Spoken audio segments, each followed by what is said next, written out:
अस्सलाम वालेकुम जी। शफीक अवान, खालिद क़यूम और सलमान आबिद के साथ इसाराना आपको सलाम पेश करता है और प्रोग्राम खबर की खबर में आपको खुशामदीद कहता है। आज जुम्मतुल मुबारक है, फ़जीलतों का दिन है। अल्लाह ताला आप पे खैर बरकत अता फ़रमाए और पाकिस्तान के लिए अच्छी खबरें लेके आए। अखबारात ने पाकिस्तान के इशूज़ को और ख़बरों को किस तरह देखा, किस तरह डिस्प्ले दिया, एक नज़र आपको दिखाते हैं। वज़ीर-ए-आज़म इमरान खान ने किसी भी सर्द जंग का हिस्सा न बनने का ऐलान करते हुए पाकिस्तान की सिफारती सिमत का तयन कर दिया।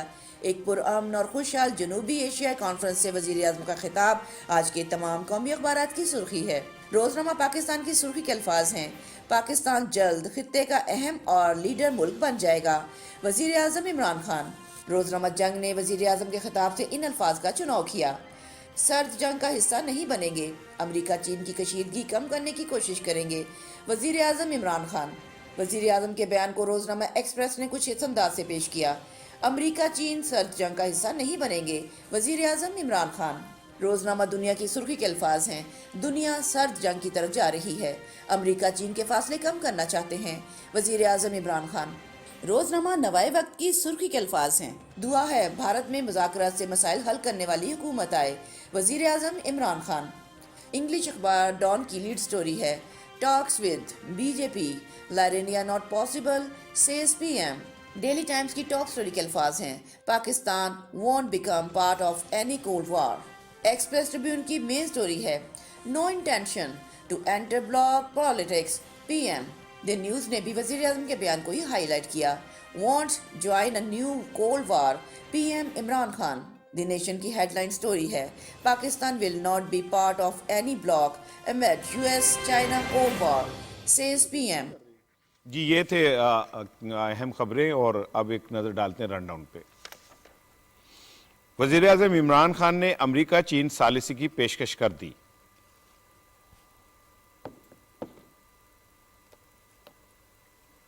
कराची के अवाम की सुनी गई। वज़ीर आज़म आज ग्रीन लाइन बस सर्विस का इफ्तिताह करेंगे। पीपल्स पार्टी और नून लीग एक बार फिर आमने सामने। इलेक्शन कमीशन का इस्लामाबाद के बल्दियाती इंतखाबात में ईवीएम के इस्तेमाल का फैसला। साने सियालकोट पर आज मुल्क भर में यौम मुज़म्मत मनाया जाएगा। आज इंसानी हकूक़ का आलमी दिन है। कश्मीर पर भारतीय मज़ालिम उसी तरह कायम है और आलमी उम्मा जो है उसकी खामोशी भी उसी तरह कायम है। आज के प्रोग्राम में रोजनामा 92 का इदारिया, कोर कमांडर कॉन्फ्रेंस में इंतहा पसंदी के खात्मे का आज़म और एक्सप्रेस ट्रिब्यून में शहजाद चौधरी साहब का column a nation on the brink शामिल है। टॉप ट्रेंड में ग्रीन लाइन है और इस पर हम बात करेंगे। अस्सलाम वालेकुम जनाब। वालेकुम अस्सलाम। साहब क्या चल रहा है? मेरे बाएं बाजू जो है वो एक नए अंदाज में है और इनमें हल्का सा मियाँ साहब का टच है। बीच में बाएं बाजू हमेशा भारी रहता है, भारी रहता है। वो अकेले सियासत में एक जरदारी सब पे भारी। हाँ। और इस प्रोग्राम में शफीक अवान जो है वो है, ये देखे ना, हम तीन एक साइड पे हैं, शफीक एक, और फिर भी ऐसे लगता है जैसे हम यूं करके हुए हैं और शफीक जो है उसका। अच्छा राना साहब, हम प्रोग्राम से पहले बात कर रहे थे, जो जितनी मेहनत से हम रनडाउन बनाते हैं, अपना सारी खबरें इंपॉर्टेंट होती हैं, आप अखबार के एडिटर हैं, तो लोगों के लिए सहूलत क्यों नहीं पैदा करता कि एक बॉक्स बना दें जिसमें जितनी अहम खबरें उसमें आ जाए करें? जी, मैं बल्कि जो आपने मुझे तजवीज़ दी है ना कि मैं अपने अखबार में एक बनाऊं कि रन डाउन ये मैंने आज राणा साहब को भी एक पॉइंट आउट किया है कि आपके अखबार में रोजनामा पाकिस्तान के अंदर एक खबर जो है फ्रंट पेज पर खबर थी, शहबाज शरीफ साहब ने जो जरदारी साहब के बारे में बोला, भाई ओ भाई मेरी एडिटर की गोशमाली हो जाती है कि भाई ये खबर क्यों मिस है, वो लगी हुई है और छुपा कर लगाई। नहीं, आप क्यों चाह रहे हैं कि मुझे सुबह सुबह ये करें, तमाम अहम खबरों का एक बॉक्स बना दें, लोग बजाय के ढूंढने के वो उनको मिल जाएगा। अच्छा, वो शफीक साहब अब देखें, मैं एक वैसे दिखाना चाह रहा हूँ, ये दुनिया है, इसने भी एक नया ट्रेंड शुरू किया। ये सिंगल खबरें जो इम्पोर्टेंट होती है, जंग ने शुरू किया। जंग का ये देखें कि जंग में भी इसी तरह है, ठीक है, हम पाकिस्तान में भी ये इसी तरह। तो ये अखबारात अब इस बात को समझ रहे हैं कि भाई आपको कुछ अहम खबरें जो लीड सुपर लीड के लेवल की होती हैं और वो नहीं लग पाती, तो उनको लीड के सामने एक बॉक्स में दे दें। लेकिन ये बड़ा अच्छा आइडिया है कि अगर उनके ऊपर हम हाईलाइट कर दें तो ज़्यादा जो खबरें हैं वो प्रोमिनेंट हो जाएंगी। ਤੁਹਾਨੂੰ ਨਾ ਲਵਾ ਦੇ ਕਿਸੇ ਅਖਬਾਰ ਦਾ ਐਡੀਟਰ मतलब नहीं, एडिटर मैं इतनी ठीक एडिटर को एक बंदा गाइड कर रहा है तो तुम शफीक अवान नहीं, को हम किसी मशवरा अखबार दे के- रहे हैं। देखिए खालिद साहब और सलमान साहब बहुत मुतात बात करते हैं, मैं तो हूँ संजीदा खान मुतात। हम आपको मशवरा दे रहे हैं अपनी अच्छा, मैं ना ये जो संजीदा खान मोहतात शफीक अक्सर कहते हैं ना, मैं ना क्योंकि इब्न सफ़ी मरहूम का बहुत फ़ैन हूँ और उनकी इमरान सीरीज़ मैंने बहुत पढ़ी है। ये संजीदा खान मोहतात अक्सर जो उसका हीरो था ना इमरान, जब वो कोई बात होती थी तो अपने वालिद के लिए वो कहते थे, मेरे वालिद का कोई वैसे फेक जब कहना होता था तो कहता था संजीदा खान मोहतात। रेशो की यलगार बहुत बड़ा नावल है पाकिस्तान की हिस्ट्री का, उसमें इमरान जो है वो ये कहता है। अच्छा सर, आज हमारे इमरान ने भी एक बड़ी बात की है और उन्होंने कहा कि जी चीन और अमेरिका के फासले हम कम करना चाहते हैं और दुनिया सर्द जंग की तरफ जा रही है, किसी ब्लॉक का हिस्सा नहीं बनेंगे, कैटेगोरिकली उन्होंने ये बात कह दी। और उन्होंने कहा कि दुआ है कि भारत में ऐसी हुकूमत आए जिसके साथ मुज़ाकरात से मसला कश्मीर हल हो सके। शफीक साहब, क्या दुनिया वाकई फिर सर्द जंग की तरफ जा रही है? बिल्कुल। आप रशिया में देख जो कुछ हो रहा है, फिर अमेरिका जो कुछ कर रहा है, फिर उसमें चाइना आ गया। पहले होती थी सर्द जंग रूस और अमेरिका की, अब चाइना इतनी अहमियत इख्तियार कर गया कि वो भी इसमें इसको घसीटा जा रहा है। और देखें प्राइम मिनिस्टर के अपने बयान का हवाला दिए, उन्होंने क्या रोल प्ले किया स्टेट्समैन का। स्टेट्समैन के बजाय सियासतदान के, स्टेट्समैन और प्राइम मिनिस्टर के उन्होंने एक बड़ा रोल अदा किया स्टेट्समैन का, और उसमें उन्होंने किसी का साइड नहीं ली। माजी में होता था कि आपने देखा था जब ये अपना अफगानिस्तान पे 9/11 हुआ था तो हमारे प्राइम मिनिस्टर और उस वक्त के सदर ने क्या किरदार अदा किया था। वहाँ से फ़ोन आया कि भाई या तुम हमारे साथ हो या मेरा साथ नहीं हो, और पूरा मुशर्रफ साहब पूरी हुकूमत लेट गई। फिर वो अपना OBL हुआ, एबटाबाद में कंपाउंड में हमला हुआ, उसमें भी जरदारी साहब और गिलानी साहब ने क्या किरदार अदा किया कि लेट गए। यानी उन्होंने पाकिस्तान की बात नहीं की, और पाकिस्तान फर्स्ट का नारा लगाने वाले मुशर्रफ का देख लें उन्होंने क्या हाल किया। ये बड़ी उन्होंने सही बात की कि हम किसी की प्रॉक्सी वार का या हम किसी के ब्लॉक का या किसी की दूसरी लड़ाई में हम नहीं आएंगे। हम कोशिश करेंगे कि हम दोनों सालसी का किरदार अदा करें, और दुनिया में एक बार फिर जो सर्द जंग की तरफ जा रही है उससे बचने के लिए ये बड़ा अच्छा उन्होंने बयान दिया है, बड़ा अच्छा उनका किरदार है। और देखिए जंगें जो होती हैं, जंगें तो हो के महीना 1.5-2 महीने ख़त्म हो जाती हैं, लेकिन जो सर्द जंग है ना, इस सर्द जंग आपकी इकॉनमी तबाह कर देती है। वहाँ पे असला इस्तेमाल करते हैं, लोग मरते हैं, आपका माशी नुकसान होता है, इमारतें तबाह होती हैं, शहर तबाह होते हैं, लेकिन सर्द जंग जो है ये जारी रहती है। ये दीमक की तरह है, दीमक की तरह चलती रहती है और आपका अंदर से घुन की तरह चाट जाती है। तो ये सर्द जंग ज़्यादा खतरनाक होती है एज कम्पेयर टू जो दूसरी आम वार होती है। बिल्कुल ठीक है। और इमरान खान साहब ने बड़ा सही कहा, बर वक्त कहा, उन्होंने कहा मैं सालसी की पेशकश करता हूँ, हम किसी के प्रॉक्सी का हिस्सा नहीं बनेंगे, ठीक, बिल्कुल। लेकिन हम किरदार अदा करेंगे कि ये सर्द जंग खत्म हो। बिल्कुल ठीक है। वज़ीर आज़म इमरान खान साहब ने कल क्या गुफ्तगू की, उसकी एक झलक दिखाना चाहता हूँ, शॉर्ट्स हैं एक दो, वो दिखाना चाहता हूँ। हमारे मुल्क में इस तरह के थिंक टैंक्स की बहुत ज़रूरत है। जो बाहर से आइडियाज़ आते थे उनको अडॉप्ट कर लेते थे। हमारी अपनी ओरिजिनल थिंकिंग ख़त्म हो गई। बाहर से जो भी नई ट्रेंड चले तो उसके आप गुलाम बन जाते हैं, बजाय ये कि हमें दुनिया डिफाइन करे, हम अपने आप को डिफाइन करें। बाहर अमेरिकन थिंक टैंक्स बैठे हुए पाकिस्तान के ऊपर प्रोनाउंस कर रहे हैं, हमारा अपना ओरिजिनल थॉट इवॉल्व ही नहीं किया, डेवलप ही नहीं किया। और ये हमारे लिए फ्यूचर के लिए बड़ा इंपॉर्टेंट है कि अफगानिस्तान में अमन हो। जब तक कि अमेरिका के अंदर ये रियलाइजेशन नहीं आती कि अगर वो इसी तरह उनके फंड्स को फ्रीज कर दिया और उनकी इकोनॉमी को स्क्वीज कर दिया और ये ह्यूमैनिटेरियन क्राइसिस उधर चला गया जिस तरफ ये जा रहा है, तो इमरान खान ऐसा नहीं लग रहा कि इस खित्ते की एक जंग लड़ने, और इस खित्ते में अफ़गानिस्तान चूँकि इस टाइम ऑन द टॉप है, और कल भी उन्होंने यही बात की कि वो एक अलमिया की तरफ जा रहे हैं और दुनिया उसमें अपना किरदार नहीं अदा कर रही। देखिए एसार साहब, जब इमरान खान प्राइम मिनिस्टर बने थे ना, उस वक्त से लेकर अब तक उनका एक नुकाती एजेंडा है रीजनल स्टेबिलिटी, क्योंकि वो ये समझते हैं कि अगर रीजन स्टेबल होगा तो उसी में हम भी ग्रो करेंगे, एक बात। दूसरा, वो समझते हैं कि पाक भारत ताल्लुकात और मसला कश्मीर दुरुस्त होंगे तो फिर इस पूरे रीजन के अंदर एक स्टेबिलिटी आएगी। कल भी उन्होंने कहा कि देखिए पाक भारत ताल्लुकात की बेहतरी का सबसे बड़ा फायदा हिंदुस्तान को है, हमसे ज्यादा हिंदुस्तान को फायदा है। इसलिए उन्होंने कहा कि जनाब ये जंगों के साथ ताकत के इस्तेमाल से मसले हल नहीं, उन्हें डायलॉग करनी है। एक बड़ी इंपॉर्टेंट बात उन्होंने की कि जो दुनिया की बड़ी ताकतें हैं उन्होंने इस पूरे रीजन को यरगमाल बनाया हुआ है, तनाजात के अंदर, टकराव के अंदर, जंगों के अंदर, मसाइल के अंदर, शिद्दत पसंदी के अंदर। और अफगानिस्तान के कॉन्टेक्स्ट में भी उन्होंने बात की कि जहां पर हमें किसी अब देखिए बात क्या है, हमें क्या कहा जा रहा है, हमें कहा जा रहा है हम एक ब्लॉक का हिस्सा बन जाए, या हम अमेरिकन ब्लॉक में चले जाएं, हम चाइना ब्लॉक में चले जाएं। जैसे शफीक ने कहा, उन्होंने कहा कि ब्लॉक की सियासत नहीं है, लोगों को एक रीजनल स्टेबिलिटी के अंदर देंगे और वो रीजन उसी वक्त स्टेबल होगा जब रीजनल ममालिक जो है वो आपस के अंदर इकोनॉमिक कॉपरेशन करें, पॉलिटिकल कॉपरेशन करें और अपना सोशल कॉपरेशन करें। यानी वो रीजनल कॉपरेशन की बात कर रहे हैं। अब रीजनल कॉपरेशन में इस वक्त सबसे बड़ी रुकावट जो हिंदुस्तान है ना, जो यहाँ पे किसी किस्म की रीजनल कॉपरेशन नहीं होने दे रहा, जितने भी हमारे रीजनल फोरम्स हैं उनको स्टेबल नहीं होने दे रहा। तो मैं समझता हूं कि प्राइम मिनिस्टर ने एक दुरुस्त बात की है कि अगर हमने आगे जाना है तो रीजनल स्टेबिलिटी को फोकस करें। और इससे पहले आर्मी चीफ भी कह चुके हैं कि हम इस वक्त इकोनॉमिक स्ट्रेटेजी को बुनियाद बनाकर आगे बढ़ना चाहते हैं। एक कॉन्टेक्स्ट ये है।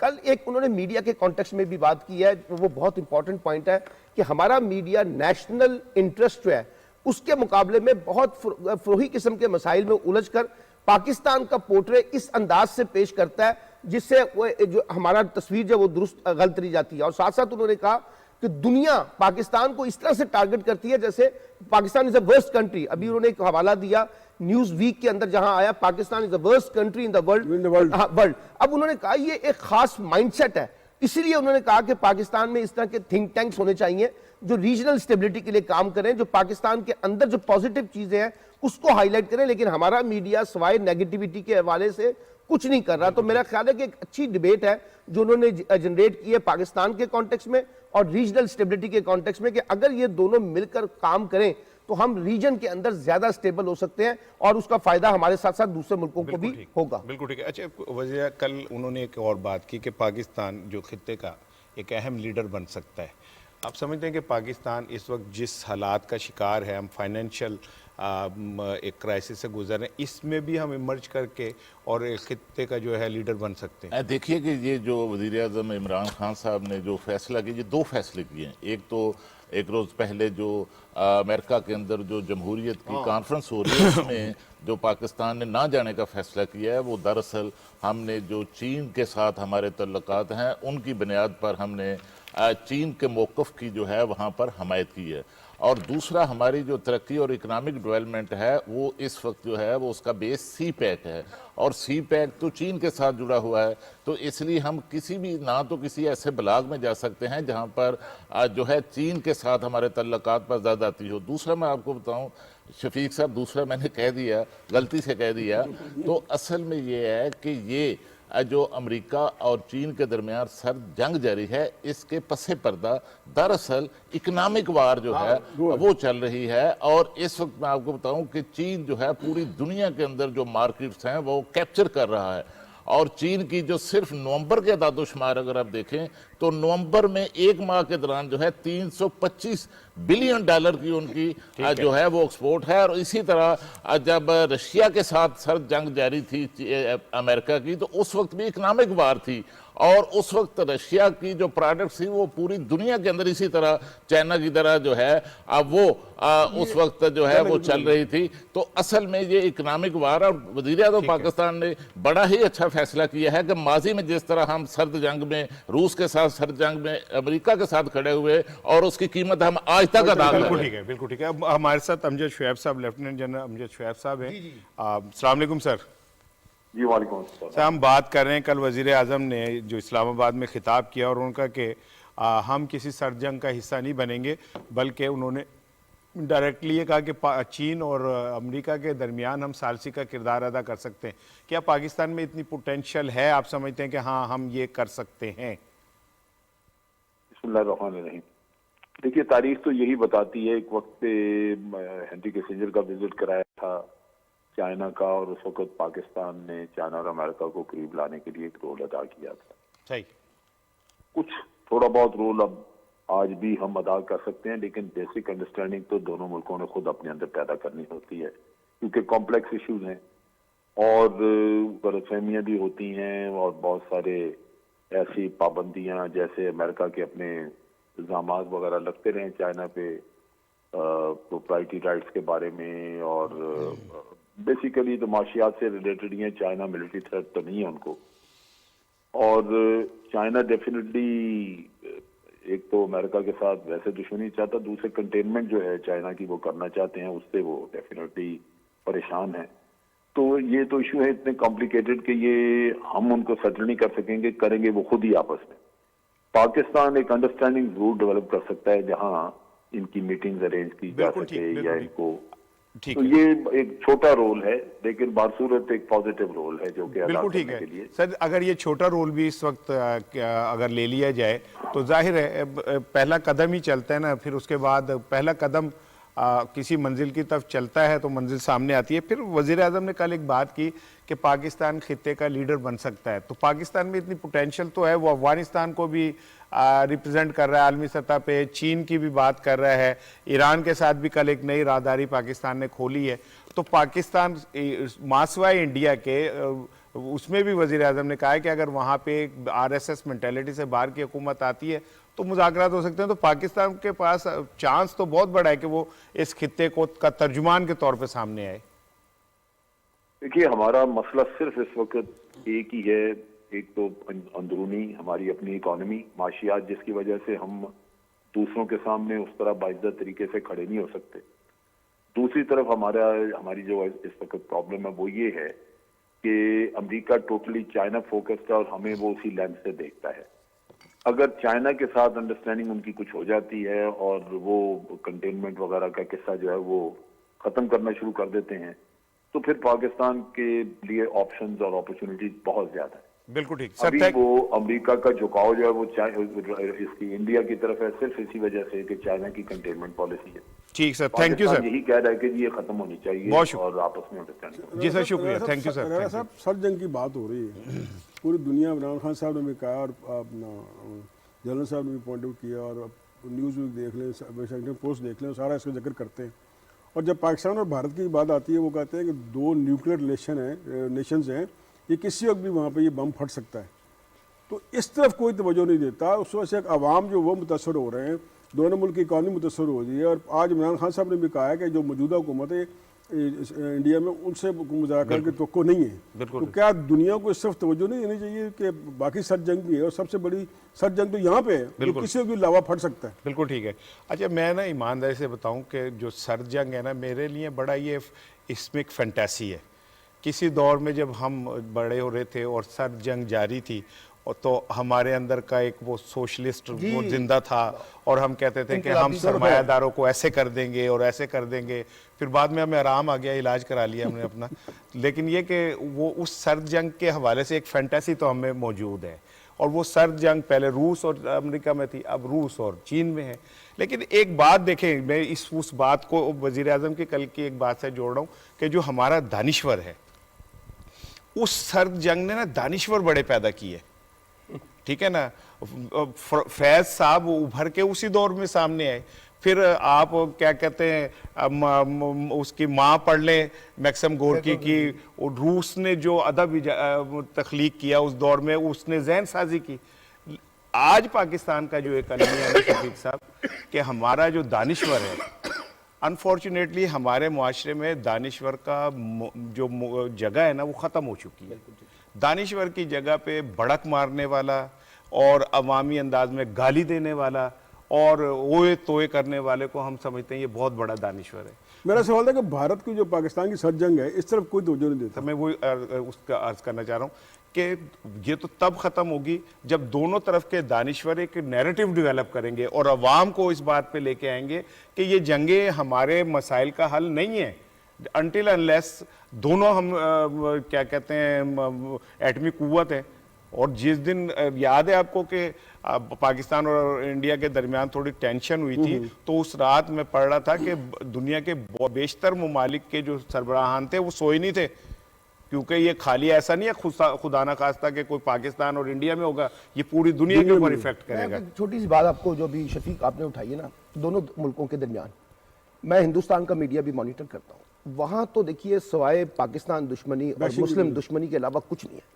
लेकिन अगर आप पाकिस्तानी मीडिया को भी देखें, जिसका कल प्राइम मिनिस्टर ने जिक्र किया है, यानी नॉन इश्यूज के ऊपर हम अपनी सारी एनर्जी जो है टॉक शोज के अंदर जाया करते हैं। ये जो ओपिनियन मेकिंग का काम है ना, जो आप कह रहे हैं थिंक टैंक के बात कर रहे हैं इसार, हमारे यहाँ तो वो थिंक टैंक जनरेट ही नहीं हो सके अनफॉर्चुनेटली। अब हमारा टॉक शो जो है वो सारा का सारा एक इंडिविजुअल शख्सियात के अंदर घिर रहा है। जो रीजनल इश्यूज हैं अफगानिस्तान के साथ मामलात, हिंदुस्तान के साथ मामलात, कश्मीर के साथ मामलात, सी पैक के मामलात, ये चाइना अमेरिका के कॉन्टेक्स्ट। आप मुझे बताएं ना, हम सब सुबह से लेकर जो अब अखबारात को मॉनिटर करते हैं, कितने कॉलम इसके ऊपर आ रहे हैं, कितने एडिटोरियल इसके ऊपर आ रहे हैं, कितने टॉक शोज के ऊपर आ रहे हैं।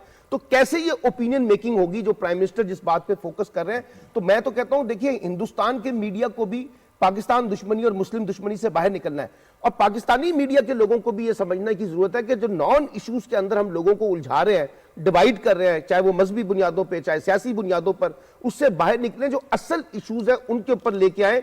कैसे हमने पाकिस्तान को स्टेबल करना है, कैसे हमने पाकिस्तान की तस्वीर दुनिया में पेश करनी है, कैसे हमने रीजनल स्टेबिलिटी को पैदा करके अपने आप को इकोनॉमिकली इंपावर करना। लगता है ऐसा है जैसे हम अपने खुद दुश्मन बने हुए हैं। सलमान साहब, असल में ना पाकिस्तानी मीडिया ना कुएं का मेडिक बन गया। हाँ, ठीक बात। वो कहते हैं हम वही कर रहे हैं जो बिकता है, जिसमें अवाम का इंटरेस्ट है।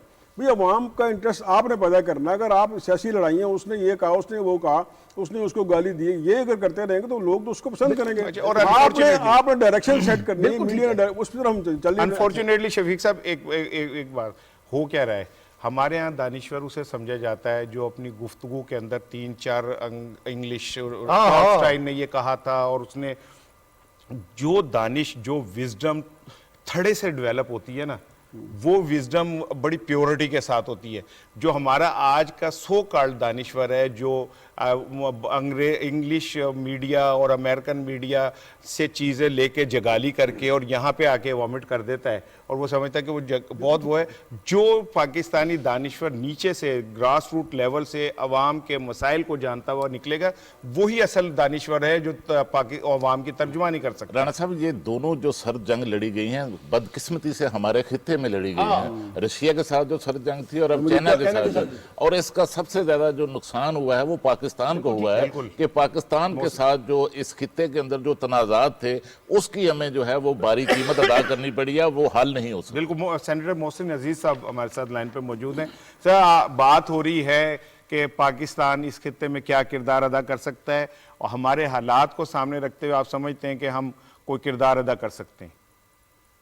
देखिए, यहाँ पे अवाम को भी समझने की जरूरत है, और हमारे जो बाकी थिंक टैंक है उनको भी समझने की जरूरत है कि वी हैव टू डिसाइड।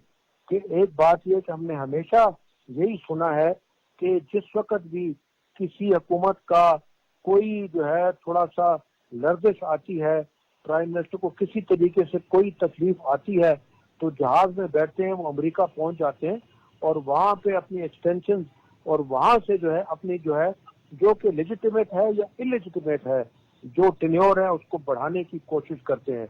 ये हमने हमारे मुशाहिदे में, आप सबके मुशाहिदे में है कि पिछले 30-40 साल से इस मुल्क में यही कुछ हो रहा है। अब जो है ये देखा जा रहा है, और देखा बड़ी ऑनेस्टली देखा जा रहा है कि हमसे क्या एक्सपेक्ट करते हैं, और हम लोगों ने, यानी हमारे अवाम ने, हमारी हुकूमतों ने एक वेस्ट के लिए क्या क्या किया।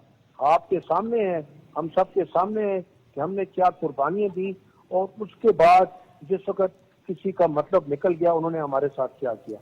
अच्छा, तो वज़ीर आज़म का कहना है कि हम किसी सरजंग का हिस्सा नहीं बनेंगे, तो उसके नताइज भी निकलेंगे ज़ाहिर है, अगर हम बड़ी कुव्वतों की बात नहीं मानेंगे और हम अपनी एक रास्ता लेंगे तो। बड़ा मुश्किल स्टेप है, बहुत मुश्किल स्टेप है, और मैं समझता हूँ कि बोल्ड स्टेप है जो कि अगेन ये हुकूमत ले रही है। और मैं समझता हूँ कि तमाम जो मशाइख फिक्र के लोग हैं, तमाम जो है पार्टीज हैं, इनको इस पे स्टैंड लेना चाहिए, और समझना चाहिए कि हमें जो है अब एक इंडिपेंडेंट कौम की हैसियत से, हालांकि हमने बैगिंग बाउल उठाया हुआ है जो कि हमारी मजबूरी है, उसके बावजूद भी हम अपनी इज्जत नफ्स को कुर्बान नहीं कर रहे। बहुत शुक्रिया सर, हमसे बात कर रहे थे। आज वज़ीर आज़म जो है ग्रीन लाइन कराची में बस का मंसूबे का इफ्तिताह करेंगे, और उससे पहले वज़ीर आज़म जो हैं, कल असद उमर साहब ने गवर्नर सिंध के हमरा इस हवाले से गुफ्तगू की, और वो जो नालों की सफाई थी और बहुत सारी इंक्रोचमेंट थी जो सिंध हुकूमत और विफाक के दरमियान एक बैठ के बात हुई थी, उसमें ख़ास हद तक काम हुआ है। तो कराची वालों का एक मसला तो हल होगा, क्योंकि कराची में मैं चूँकि रहा हूँ, मैंने वहाँ पढ़ा है, मेरी वही वहाँ पे तो ट्रैफिक के इतने शफीक साहब मसाइल हैं कि मैं बता नहीं सकता। तो ये एक अगर हो जाता है और 100% ना हो तो 60-70% भी हो तो उनके मसाइल किसी हद तक कम हो सकते हैं। Thank you. मैं भी कराची बान हूँ और मेरी भी वही तालीम सारी वहीं कराची में हुई है। और देखें ये कराची यार ये मुझे एक बात बताएं, मैं भी कराची में पैदा हुआ हूं। आप भी कराची में पैदा हुए, ये कहीं कुंभ के मेले में तो नहीं बिछड़ गए थे हम जो यहाँ पे इकट्ठे हो गए हैं? अब ऐसा नहीं, अब कल देखें, कल क्या मैं पंजाबी लफ्ज़ इस्तेमाल कर सकता हूँ? जी भाई, क्या बोंगी मारी अपना एहसन इकबाल साहब ने, वहाँ क्या करने पहुँच गए, वहाँ पे उनका अपना सर पटोल भी हुई उनकी हुई। और आप देखें, अगर आप किसी को अप्रिशिएट नहीं कर सकते ना तो किसी के दूध में महंगी मत डालें। नहीं, 30 साल ये रहे और इन्होंने लाहौर मेट्रो बनाई, मुल्तान मेट्रो बनाई, इस्लामाबाद मेट्रो बनाई, ऑरेंज ट्रेन लाहौर बनाई। उस वक्त कराची का ख्याल नहीं आया, उस वक्त उनके पेट में दर्द नहीं उठा कि भाई कराची इतना बड़ा शहर है कि पूरे पाकिस्तान को अपना वो क्या फीड करता है, सबसे ज़्यादा टैक्स पेयर वो सिटी है वो। अब जब एक इस हुकूमत ने काम मुकम्मल कर लिया, उसके इनागुरेट कर रहे हैं प्राइम मिनिस्टर साहब, तो उसको ज़रा ना उसको ज़रा मिनिमाइज़ करने के लिए या उसको डिफेम करने के लिए एहसन इकबाल साहब ऐसे कारनामे करते रहते हैं। ये वहाँ पहुँच गए और वहाँ जाकर उन्होंने इफ्ताह कर दिया। कम से कम आप जो है अगर कोई काम नहीं करते तो जो काम कर रहे हैं उसको काम करने दें। और ये इससे पहले शहबाज शरीफ सब अपना एतराफ़ कर चुके हैं कराची में कि काश मैं अपना ना यहाँ ऑरेंज ट्रेन यहाँ बनती और अपना ये मेट्रो बस यहाँ बनती। यानी जो वो कहना कि जो थप्पड़ लड़ाई के बाद अपने मुंह मार लेना चाहिए। बिल्कुल। 30 साल वो सोए रहे हैं, वो भी सो रहे हैं और अल्हम्दुलिल्लाह पीपल्स पार्टी भी सो रही है। वो तो बिला शिरकत गैर मालिक थी सिंध की और कराची की, ना उन्होंने कुछ किया और ना इन्होंने कुछ किया। अब अगर मच के आंसू बहा रहे हैं, काश कर लेते। तो भाई जो बंदा काम कर रहा है, जो पार्टी प्राइम मिनिस्टर जा इफ्ताह करने जा रहे हैं, रंग में भंग ना डालें, अपनी परफॉर्मेंस काम करके दिखाएं। आप इस तरह की हरकतें ना करें। खालिद साहब, कल एहसन इकबाल साहब ने जो किया, अब वो उन्होंने खबर तो बनवा ली ना, जो अक्सर मकसद था खबर तो बन गई। उन्हें एक डंडा भी पड़ गया, उन्होंने कहा जी, लोगों ने कहा भी तो उन्होंने कहा नहीं मुझे एक डंडा पड़ गया है, खुद मारा उन्होंने। हाँ। असल में एहसन इकबाल साहब की जो इब्तदाई ट्रेनिंग हुई है वो जमात इस्लामी में हुई है। और जमात इस्लामी में जो है इस तरह के हरबे इख्तियार करने जो वो बाकायदा एक दौर था, उस वक्त सिखाए जाते थे। आपको तो जमात इस्लामी का और काफी तजुर्बा है। मेरा भी उनके साथ काफी यूनिवर्सिटी के अंदर जो आप दोनों वहीं पे दोस्त बने थे ना? मैंने भी जमीयत से बहुत कुछ सीखा है। जी। वहां से यही कह सकते। अच्छा सीखा है। अच्छा, असल में ये है राणा साहब कि देखिए कि आपने ये मंसूबा जो था अपनी हुकूमत के दौर के अंदर अंदर मुकम्मल करना था, तो आप ये अधूरा मंसूबा क्यों छोड़ कर गए? बिल्कुल ठीक है। आपने तो 5 साल के अंदर सिंध के अंदर कोई बड़ा मंसूबा नहीं दिया और एक मंसूबा दिया, और वो जाते हुए जब आपकी हुकूमत जा रही थी तो उस वक्त आपने दे दिया। और उसमें देखिए कि सिंध गवर्नमेंट जो है, मुझे याद है कि उस वक्त वो भी जो कराची सर्कुलर रेलवे प्रोजेक्ट है, आप तो जानते हैं वहाँ कराची रहते रहे हैं, उस मंसूबे के लिए वो सी पैक में शामिल करने की बार बार डिमांड की गई और इसके लिए सोवरेन गारंटियां मांगी गई। चाइना इस मंसूबे पर अमल दरामद के लिए तैयार था, लेकिन आपकी हुकूमत ने तो सिंध के इस मंसूबे के लिए सोवरेन गारंटी देने से इनकार कर दिया। भाई आप लाहौर के अंदर ऑरेंज लाइन बना सकते हैं, तो कराची में इस तरह का मंसूबा उस वक्त लाने में आपको क्या मसला था, क्यों लेकर नहीं है? लेकिन अच्छा एसआर ये बताइए कि एहसन इकबाल को सूझी क्या? मतलब एक बड़ी अजीब सी बात मुझे लगी है कि जी मैं एक नुमाइशी इफ्तिताह करने जा रहा हूँ। भाई इनको क्या सूझी थी कि ये सारा काम वो वहाँ पे करें और रंग में भंग डालें? मैं समझ नहीं पाया कि इससे वो हासिल क्या करना चाहते थे। वो एक ना रेस्टोरेंट के बाहर लिखा था कि खाना आप खाएं, बिल आपके पोते देंगे। वो बंदा अंदर चला गया, उसने बहुत कुछ मंगा के खा लिया, तो जाने लगा तो उसे बिल पकड़ा दिया। उन्होंने कहा मेरे पोते देंगे, उन्होंने कहा जो आपके दादा ने खाया था वो तो दे देना। तो भाई अगर तुम माजी की कंटिन्यूटी के जी हमने इसका आगाज किया था और हमने किया था तो हम इफ्तिताह करेंगे, तो फिर ओन करें कि पाकिस्तान को कर्जों की दलदल में आपने फंसाया। फिर आप ये भी ओन करें कि पाकिस्तान आज जिन मुश्किल मसाइल से जा रहा है उसके जिम्मेदार आप हैं। फिर ये भी ओन करें कि पाकिस्तान में अगर बिजली महंगी होती है तो सिर्फ आप लोगों की गफलत और नाअहली की वजह से होती है कि आप एक ऐसा एक प्रोजेक्ट नहीं बना सके जिसके तहत पाकिस्तान को भी, ये जो गालिब का शेर था ना, मगज को बाग में जाने ना दीजिए कि ना खून परवाने का होगा। बिजली जिस मुल्क के अंदर महंगी होगी उस मुल्क में सब चीजें महंगी होगी। आपकी इकोनॉमी बिजली पे खड़ी है, आपके कारखाने उस पे चलते हैं, आपकी फैक्ट्रियां उस पे चलती है। एक सिर्फ एक जुमला अब कि ये कहते हैं कि वो जो होता है ना बेगानी शादी में अब्दुल्ला दीवाना, ठीक है, और वो अक्सर पंजाबी दे च ना विआह हो रहा ते देगा पकदी होंदे एवें बंदा लगदा कहंदा लगदा लून घट है। ओ बच्चे ताल्लुक क्या है यार, तुम जाओ नारोवाल में अपने काम करके दिखाओ, तुम आप जाओ सियालकोट में करके दिखाओ, कराची पहुंच के उन्होंने खबर बना ली। खबर बना, देखिए असल में बात इसमें सलमान साहब इसमें एक लफ्ज यूज करते हैं पंजाबी में, रंगबाजी है। देखिए कराची के अवाम जो है पिछले 15-20 वर्षों से जितना उनका इस्तेसाल हो रहा है ना, ये पीपल्स पार्टी जो सिंध में 15 साल से हुकूमत में है, उन्होंने कराची को उसका बेसिक राइट ही नहीं दिया। मैं आपको बताऊं, कराची के हालात जाके देखिए ना, इन्होंने तो सिर्फ ट्रैफिक का कहा है, पानी से लेके वहां सर्विस के मसाइल सब कुछ देखे, कचरा जो है। अच्छा, अब सवाल ये है, एक तो आपने वहां पे जो पीपल्स पार्टी है उसने वहां पे एक सेल्फ लोकल गवर्नेंस का मॉडल ही नहीं दिया। दुनिया में जो मेगा सिटीज है वहां पे ये काम होता है। एक बात, पीपल्स पार्टी की हुकूमत है, कोई ऐसा मंसूबा नहीं शुरू कर सकती जो वहां की डेवलपमेंट का कराची के कॉन्टेक्स्ट में सामने आता। पीएमएलएन का तो कभी तरजीह नहीं रही ना, उनको वहां वोट ही नहीं मिलते, तो इसलिए वो कभी देंगे नहीं। ये आपका गिला के जाके उन्होंने वहां पे क्यों नहीं किया, वो तो नहीं करेंगे, वो सिर्फ वहां पे जाके सियासी स्कोरबाजी करते हैं।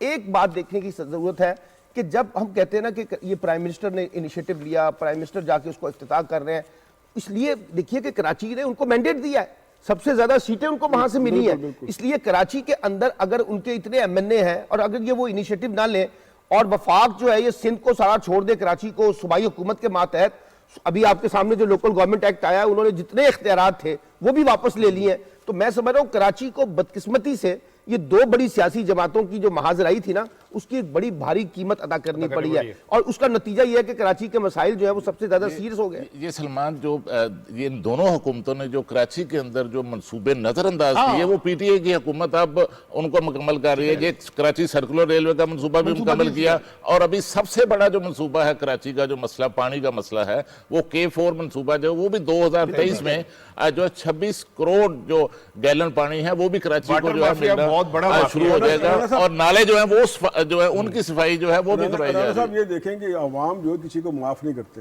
MQM कभी कराची में राज और उसका लफ्ज जो है ना अपना हुक्म होता था, लेकिन अवाम ने रिजेक्ट कर दिया और मैंडेट दिया PTI को। बिल्कुल ऐसे इसलिए ना अब ये अवाम ये माफ नहीं करेंगे, अगले इलेक्शन में अवाम पता है कि कौन क्या कर रहा है, अवाम इनका एहतसाब करेंगे। अच्छा जी, जरदारी साहब के बयान पे शहबाज शरीफ साहब का ट्वीट आया है और उन्होंने कहा तुसी चंगा नहीं कीता, तुहानू बयान नहीं देना चाहिए सी, और बड़ा अफसोस हुआ आपके इस बयान से।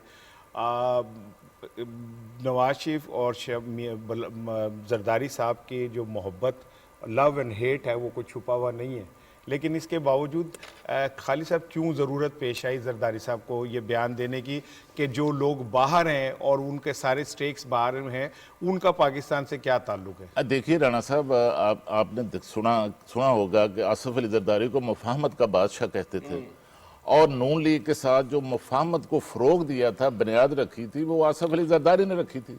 और अब सवाल यही पैदा होता है कि अचानक उन्होंने मुफाहमत जो है वो क्यों छोड़ दी है।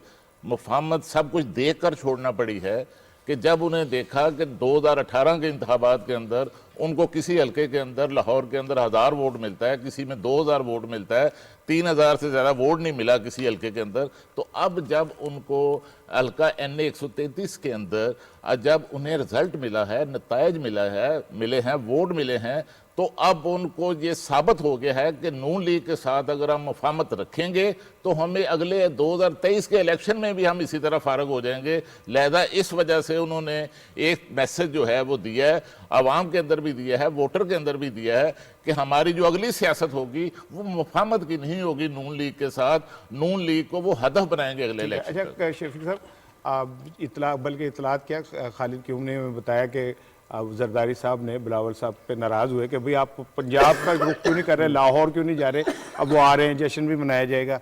आप समझते हैं कि NA 133 के रिजल्ट के बाद कोई वापसी पंजाब में हो सकती है और नून लीग और पीपल्स पार्टी का टफ टाइम शुरू हो सकता है? देखिए, इस हवाले से मैं सबसे पहले इल्ज़ाम दूंगा सलमान आबिद साहब को। इनके दोस्त चीमा साहब ने मुझे शर्मिंदा कराया है ना, पेपर सही ना फाइल करके, आज हम ये बातें ना कर रहे होते, आज इलेक्शन का रिजल्ट कुछ और होता। आपने जरदारी साहब की बात की, मुफाहमत की ना, मैं मुफाहमत की सियासत, ये जो अब कर रहे हैं ना, ये मुफाहमत की, ये मुनाफत की सियासत कर रहे हैं, और ये जो आपस की लड़ाई है ना, ये सिर्फ मीडिया को दिखाने के लिए प्लेइंग टू द गैलरी है कि भाई अगले इलेक्शन अपने वोटरों को कि हम उनके साथ नहीं है, इनवारी के साथ मुफाहमत नहीं है। पर पहले बात कर चुके हैं, अगर NA 133 पे अगर अपनी सारी वो पॉलिसी बना रहे हैं तो फिर बार बार बात रिपीट होती है कि सबसे बड़ी जमात इसमें नहीं थी। अगर इसमें अपना ये रखे पॉलिसियाँ बना रहे हैं तो आगे इनका अल्लाह ही हाफिज़ है। और फिर ये देखें, ये अपना जो शहबाज शरीफ साहब ने कहा है कि आपने ये ज्यादती की है, भाई माजी में आप शहीद को क्या कहते रहे हैं, शहीद भुट्टो को क्या कहते रहे हैं कि ये सिक्योरिटी रिस्क है।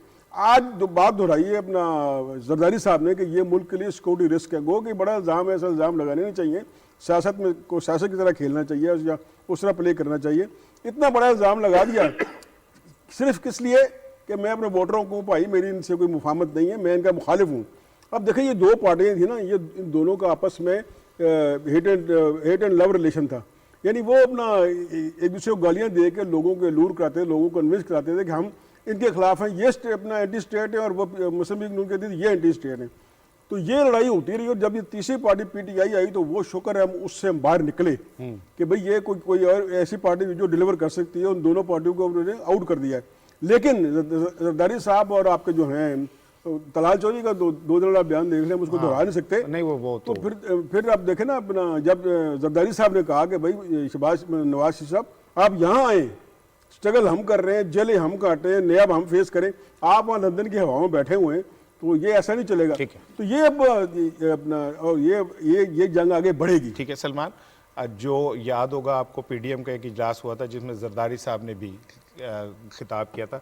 उन्होंने कहा था कि हाँ ठीक है, हम तहरीक भी चलाने को तैयार हैं, हम इस्तीफे देने को भी तैयार हैं, लेकिन जिसके लिए ये सब कुछ होना, वो लंदन बैठे हैं, वो आ जाए पाकिस्तान, हम तैयार हैं, हम उनके साथ देखिए बात स्ट्रगल करने को। जो अपना खालिद यूम ने बात की, पीपल्स पार्टी में और PMLN में एक मफाहमत हुई थी कि हम सिंध में मुदाखलत नहीं करेंगे, आप पंजाब में मुदाखलत नहीं करेंगे।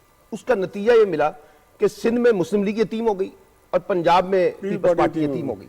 अच्छा, अब इस वक्त सिनेरियो ये है कि जरदारी साहब एक शार्प सियासतदान है, वो ये देख रहे हैं कि इमरान खान तो एक अलग पोजीशन पे खड़े हैं, नवाज शरीफ साहब के एस्टेब्लिशमेंट से एक बड़ा टकराव है, और नवाज शरीफ साहब के और एस्टेब्लिशमेंट के टकराव के वजह से जो इख्तलाफ पैदा हो रहा है उसको वो हिट करना चाहते हैं। इसलिए अब उनका टारगेट PMLN है, और वो एस्टेब्लिशमेंट को ये पैगाम दे रहे हैं कि हम मुतबादल के तौर पर यहाँ पे खड़े हैं, आप हम पे शफकत का हाथ रखें।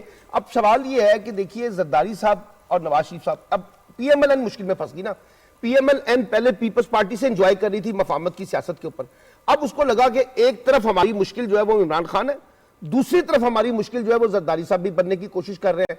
तो इसलिए PMLN जो है वो ज्यादा टारगेटेड हो गई है इस पूरे कॉन्टेक्स्ट में, और पीपल्स पार्टी उसमें से लिए अपने लिए एक स्पेस तलाश कर रही है। वो कितना कामयाब होती है ये वक्त तय करेगा। इसके रद्द-ए-अमल में नून लीग आप देखें एहसन इकबाल किस तरह कराची जाकर सियासत करने की कोशिश कर रहे हैं। ठीक है, एक ब्रेक ले रहे हैं जी, ब्रेक के बाद आते हैं। और कहा सुना ये जा रहा है कि इन्हें 133 में इतने वोट PTI की ना होने की वजह से पढ़ने के बाद पीपल्स पार्टी दुआ ये करती है कि हर बाई इलेक्शन में कागजात मुस्तरद हो जाएं ताकि हमारी सुनी जा सके। कुब्बे को हर बारी लातरास नहीं आती। एक ब्रेक लेते हैं, ब्रेक के बाद बात करते हैं।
वेलकम बैक जी। और एक अच्छी खबर ये आई है कि जो इस्लामाबाद में होने वाले इलेक्शन है, इलेक्शन कमीशन ने कहा है कि हम एक तजर्बाती तौर पे EVM को वहाँ इस्तेमाल करेंगे। और जो अखबारी इतलात हैं कि मौसर हुकूमत और इलेक्शन कमीशन के दरमियान मौसर राब्ते के ऊपर भी इत्तफाक हुआ। शिबली फराज साहब ने यह कहा कि पायलट टेस्टिंग के लिए मशीनों की फराहमी हुकूमत कर देगी और आप उसे इस्तेमाल करके देख लें, उसमें कोई गलतियाँ, खामियाँ, कोताहियाँ सामने आ जाएँ तो उनका तदारुक किया जा सकता है। तो ये एक अच्छी बात है। इदारों को एक दूसरे के जो हदूद हैं उसका एहतराम करना चाहिए। इलेक्शन कमीशन को अपना काम करना चाहिए, लेकिन इलेक्शन कमीशन को जो डायरेक्शन पार्लियामेंट देती है उसको ओबे करते हुए चलना चाहिए। एक अच्छी बात है। हर जगह पे एक 1.5 इंच की मस्जिद बना के बैठ जाना मैं नहीं समझता कोई अच्छी बात है।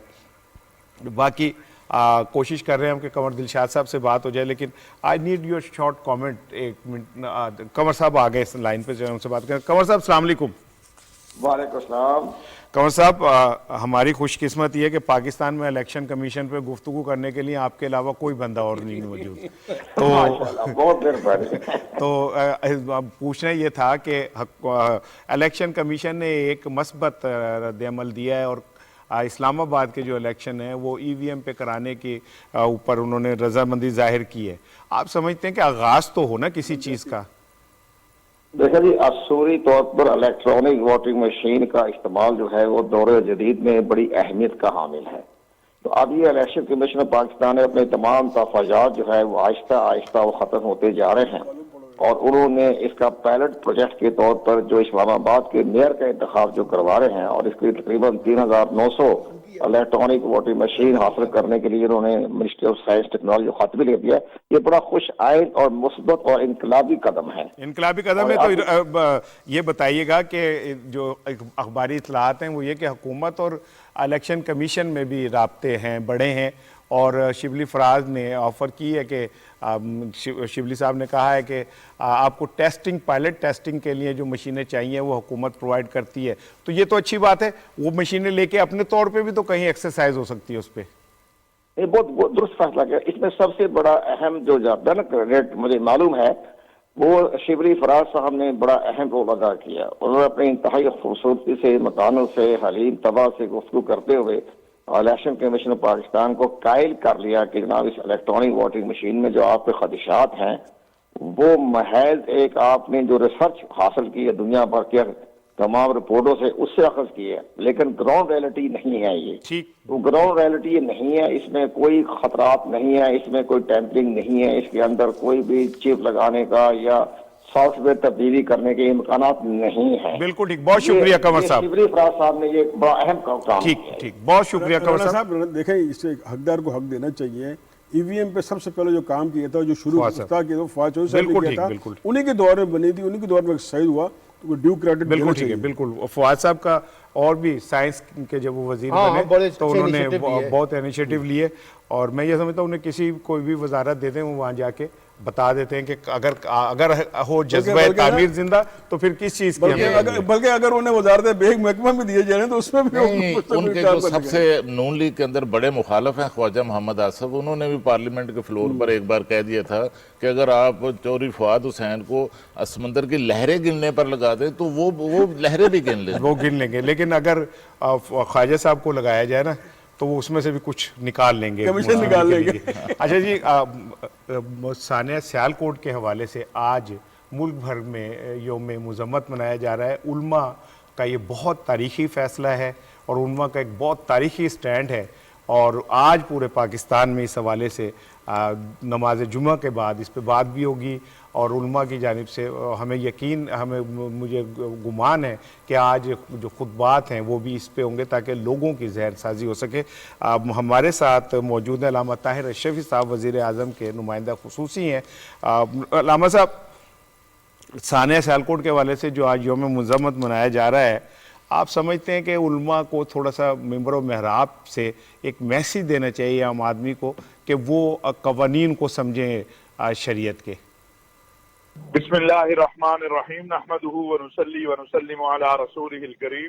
गुजारिश ये है कि अल्हम्दुलिल्लाह पाकिस्तान पूरे में आज भरपूर अंदाज से सानिया सियालकोट पे यौम मुज़म्मत मनाया गया है, और मेहराब व मिंबर से आज ये बताया गया है कि तौहीन रिसालत है क्या, तौहीन मजहब है क्या, और अगर कोई शख्स तौहीन रिसालत करता है, तौहीन मजहब करता है, मुकद्दसात की तौहीन करता है, तो उसके लिए कवानीन मौजूद हैं। बजाय इसके कि आप कानून को हाथ में लें और आप खुद जो है। अच्छा सर, ये बताइएगा, बड़े मैं एहतियात से सवाल कर रहा हूँ कि तौहीन रिसालत तौहीन रिसालत कानून के हवाले से बाज़ जगह पे ऐसा देखा गया कि उसकी गलत तौजीह पेश की गई, और वो कुछ उल्मा में भी इस तरह के लोग थे जिन्होंने अपनी इन तौजीहात से लोगों को थोड़ा सा वो किया। तो आप समझते हैं कि इनका भी थोड़ा, इन पे भी उल्मा को तवज्जो देनी चाहिए ऐसे लोगों की तरफ? बिल्कुल हो भी रहा है और होना भी चाहिए। आप देखें ये सानिया सियालकोट के बाद जिन लोगों ने कोशिश की कि इसको हीरोइज्म की तरफ ले जाएं, वो उसके खिलाफ एक्शन हुआ, और इंशाअल्लाह ताला आइंदा भी जो कोई इस्लामी तालीमात के बरखिलाफ और पाकिस्तान के आइन और कानून के बरखिलाफ अवामुन्नास में वहशत और दहशत और तशद्दुद पैदा करने की कोशिश करेगा, उनके खिलाफ एक्शन होगा। बहुत शुक्रिया ताहिर रशीद साहब। खालिद साहब, एक अच्छा इक़दाम है उल्मा का, वो एक फ्रंट पे आए और आके उन्होंने अपना जो किरदार है वो अदा किया। राणा साहब, ये पाकिस्तान के तमाम मकातब फ़िक्र के जो उलमा इकराम हैं उनकी तरफ से ये इनिशिएटिव लिया गया, और इसी तरह आप समझते हैं कि जो अमन व अमान को कायम रखने का मसला है वो सूबाई हुकूमत का मामला होता है। तो इस हवाले से पंजाब हुकूमत ने भी दो बड़े अहम इकदाम जो हैं वो उठाए हैं। एक तो गुज़श्ता रोज़ जो हमारी कबीना कमेटी है उसके जो सरबराह हैं राजा बिशारत, उनकी सरबराही में जो लॉ एंड ऑर्डर की कमेटी है उसका इजलास है, और उसमें कुछ अहम फैसले किए गए हैं सानिया सियालकोट के हवाले से। एक फैसला ये किया गया है कि 14 दिन के अंदर जो है इसका चलान जो है वो पेश किया जाए अदालतों में, और दूसरा प्रोसिक्यूशन डिपार्टमेंट के अंदर एक सेल बनाया गया है जो सारी इसकी केस की जो है वो मॉनिटरिंग जो है वो करेगा। और दूसरा पंजाब, दूसरा फिर रहने देते कल पीर को करेंगे। वो इदनान मलक को आज ह्यूमन राइट्स डे है, तो इस पर इदनान मलक जो हमारे वहाँ पर जिस तरह हीरो हैं उनको जो है वो जो है वो जो उनको तगमा दिया जाए। ह्यूमन राइट्स से याद आया कि जी आज जो ह्यूमन राइट्स का दिन मनाया जा रहा है इंसानी हकूक़ का, और ये 1948 में अक़वाम मुत्तहिदा ने universal declaration of human rights के नाम से दिन मनाने का ऐलान किया था, और उनकी थीम थी equality, reducing inequalities, advancing human rights. Salman साहब, लेकिन दुनिया ये दिन मनाने का फ़ायदा क्या? कश्मीर, फ़लस्तीन, जहाँ जहाँ आप देखें, शाम, अफ़गानिस्तान, वहाँ पे मुसलमानों के लिए ज़िंदगी तंग है। तो ये आलमी दिन क्या ड्रामा है खाली? देखिए, सबसे बड़ा चैलेंज 10 दिसंबर का जो इस वक्त दुनिया में है ना, वो है मकबूजा कश्मीर की इंसानी हकूक़ की सीरियस वायलेशन, जिस पे amnesty international, human rights watch, सबकी रिपोर्टें मौजूद है कि भारत बदतरीन इंसानी हकूक़ की खिलाफ वर्जी कर रहा है। ये कश्मीर मीडिया सर्विसेज ने कुछ इदादोशुमार जारी किए 20-25 वर्षों में, यानी अंदाज़ा लगाइए कोई 1 लाख से ज़्यादा अफराद को वहाँ पे मारा गया, और कोई 1,64,000 से ज़्यादा जो है ना बाकायदा वहाँ पे सिविलियन पे को अटैक किए गए। फिर आप देखें कि उसमें बच्चों जो हैं 1,07,000 के बच्चे जो है ना वो करीब यतीम हुए हैं, फिर बेवा हुई हैं। यानी जो इदादोशुमार जाहिर करते हैं कि ये लाखों की तादाद में जो वहाँ पे लोगों को टॉर्चर किया गया है, उसके ऊपर कोई इंटरनेशनल ह्यूमन राइट्स इदारे जो है या यूएन जो है वो कोई रोल नहीं प्ले कर सका। और सबसे बड़ी बात यह है कि आज पूरी दुनिया इंटरनेशनल ह्यूमन राइट्स डे के ऊपर ये सवाल उठा रही है कि भाई ये बताइए कि पूरी यूएन को, पूरी आलमी दुनिया को, क्यों बड़ी ताकतों को हिंदुस्तान के अंदर जो मकबूजा कश्मीर में जो ह्यूमन राइट्स वायलेशन हो रही है वो नजर नहीं आ रही। तो मैं ये समझता हूं कि आज के दिन में हमें पाकिस्तान के कॉन्टेक्स्ट में भी अपना रोल प्ले करना चाहिए, लेकिन जो सबसे बड़ा सवाल जो आलमी ताकतों पर और यूएन के ऊपर आता है कि वो अपने दौरे मेयारात जो है ना उससे खत्म करे, और जो मकबूजा कश्मीर में लोग ह्यूमन राइट्स वायलेशन जो उनके पास हो रही है उसके खात्मे में कोई अमली इकदाम करे और हिंदुस्तान को अकाउंटेबल करे इस पूरे प्रोसेस। ठीक है। अच्छा सर, रोजनामा 92 का इदारिया है कोर कमांडर कॉन्फ्रेंस इंतहा पसंदी के खात्मे का आज़म। इसी तक जो एक्सप्रेस ट्रिब्यून में शहजाद चोइस साहब का कालम है वो भी अबाउट ऑलमोस्ट इसी का नेशन ऑन द ब्रिंक, और इसमें दोनों ने एक ही बात की है कि जब तक हमारे सामने जो दाखिली चैलेंजेस है दरपेश उनको हम एड्रेस नहीं करते और क्लियरली नहीं करते, मसाइल खड़े रहेंगे।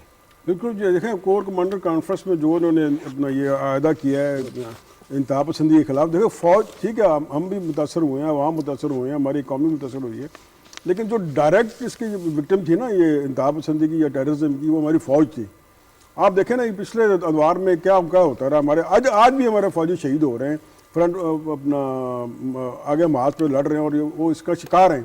आप देखें, एक तो होती है ना रूटीन या वार होती है, उसमें आपका दुश्मन सामने होता है, आप उसको बेहतर हैंडल कर सकते हो, आपकी स्ट्रेटजी बनाते हो, आपका असला होता है, एयरफोर्स होती है, बिल्कुल सही, बड़ी फौज होती है, बहरी फौज होती है, लेकिन ये जो इंतहा पसंदी ये आपके हिडन दुश्मन होते हैं, ये आपके अंदर होते हैं और ये अपना कोर कमांडर काउंसिल जो अदा किया कि इस बात का, और शहजाद आलम साहब ने भी इस पर लिखा है कि नेशन ऑन द ब्रिंक, तो हमें मिल के सबको ऐसी स्ट्रेटजी बनानी होगी कि हम जो हमारे अंदर दुश्मन है उसको हम किस तरह अपना काउंटर करते हैं, और किस तरह उसके लिए हमें अपना आपका वक्त कम है, उसके सबसे पहले हमें जो अपना तालीमी जो निसाब है उसमें बेहतरी करनी होगी, मदरसों को बेहतर करना होगा, हम बार बार बात कर चुके हैं, उलमा को एजुकेट करना होगा।